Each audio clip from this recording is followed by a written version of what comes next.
Hi friends, இந்த வருஷம் நம்ம மஞ்சக்காட்டுக்குள்ளே வந்து ஊடுபயிர் வந்து எதுவுமே வைக்கலைங்க. அதனால் பார்த்தீங்கன்னா சரி மக்காச்சோளம் தான் எப்போவுமே நம்ம வேக வச்சு சாப்பிட்றதுக்காக மக்காச்சோளம் ஊனுவோம், வெங்காயம் நடுவோம். இதெல்லாம் எதுவுமே பண்ணல.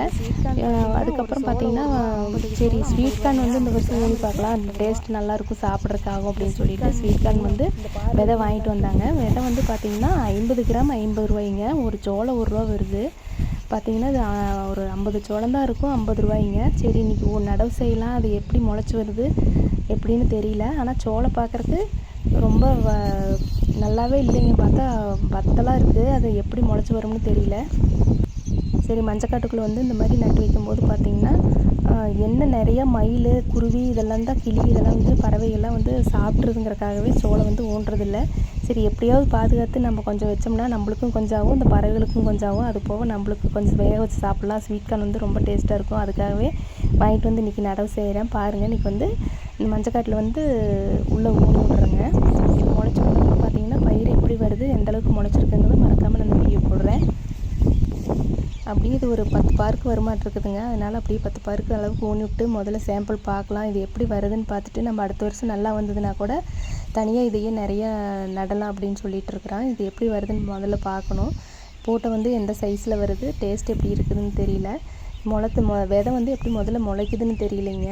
விதை பார்க்குறக்கு ரொம்ப பார்த்திங்கன்னா ஒரு மாதிரி வத்தலாக இருக்குது. மஞ்சள் செடி பார்த்திங்கன்னா ஒன்று முளைச்சிருச்சு, இருந்தாலும் அதோட முளைக்காத இடத்துல கேப்பில் பார்த்திங்கன்னா இந்த மாதிரி சோளம் வந்து நட்டு விட்றேன். இது பார்த்திங்கன்னா எப்போவுமே நம்ம வெங்காயம் நடுவோம். இந்த வருஷம் வந்து ஊடுபயிர் வந்து எதுவுமே வைக்கல. தனியாக மஞ்சக்காட்டுக்குள்ளே வந்து இது 1 வருஷம் ஆகும்போது சும்மா தானே இருக்குது அப்படின்னு காய் செடியெல்லாம் வந்து நடவு செய்வோங்க. ஓரத்தில் வரப்போரமாக பார்த்திங்கன்னா மிளகாய் செடி, தக்காளி செடி, கத்திரி செடி இந்த மாதிரி செடி எல்லாமே நட்டு வச்சுருவோம். அப்புறம் அது போக நம்ம வெயிட்டுக்கு தேவையான பீக்குங்க அந்த மாதிரி இடம் இருந்துச்சுன்னா ஓரத்தில் வந்து கொடி பாடுற மாதிரி செடியும் நடுவோம்.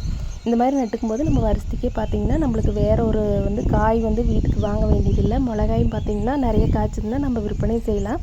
இந்த மாதிரி மஞ்சள் வந்து 1 வருஷம் ஆகிறனால இந்த மாதிரி ஊடுபயிரில் ஏதாவது செய்யும்போது நம்மளுக்கு வந்து வேறு ஒரு வகையில் வருமானம் கிடைக்கும். நம்மளுக்கு ஒரு வேறு வீட்டுக்கு வந்து பார்த்திங்கன்னா காய் இந்த மாதிரி எதுவுமே வாங்க வேண்டியதில்லை. இதுலேயும் கொஞ்சம் மிச்சமாகுங்க. முறையாக பார்த்திங்கன்னா இந்த ஸ்வீட் கார்ன் விதை வந்து ஊன்றேன். எப்போவுமே பார்த்திங்கன்னா நார்மலாக நம்ம இந்த நாட்டு சோளம் இந்த மாதிரி நாட்டு மக்காச்சோளம் இதுதான் ஊனுவோம். அது வந்து பூட்டை கொஞ்சம் சிறுசாத்தே வரும், ஆனால் டேஸ்ட் வந்து நல்லாயிருக்கும். இந்த வருஷம் தான் ஸ்வீட் கார்ன் ஊனலான்னு இருக்கிறோம். இது எப்படி செடி வருதுன்னு தெரியல. செடி வந்தப்புறம் பூட்டை நல்லா வந்ததுன்னா பரவாயில்லைங்க. பார்த்திங்கன்னா இது வந்து நம்ம ஊரில் வந்து அதிகமாக யாரும் இந்த ஸ்வீட் கார்ன் வந்து எதுவுமே விவசாயம் செஞ்சதில்லை, நட்டதில்லை. இந்த தடவையை நான் முதலையே ஊனி பார்க்குறேன், எப்படி வருதுன்னு தெரியல. ஓகே ஃப்ரெண்ட்ஸ், இந்த மாதிரி விவசாயம் சம்மந்தப்பட்ட வீடியோ பிடிச்சா லைக் பண்ணுங்கள், ஷேர் பண்ணுங்கள், மறக்காமல் நம்ம சேனலை சப்ஸ்கிரைப் பண்ணிக்கோங்க ஃப்ரெண்ட்ஸ்.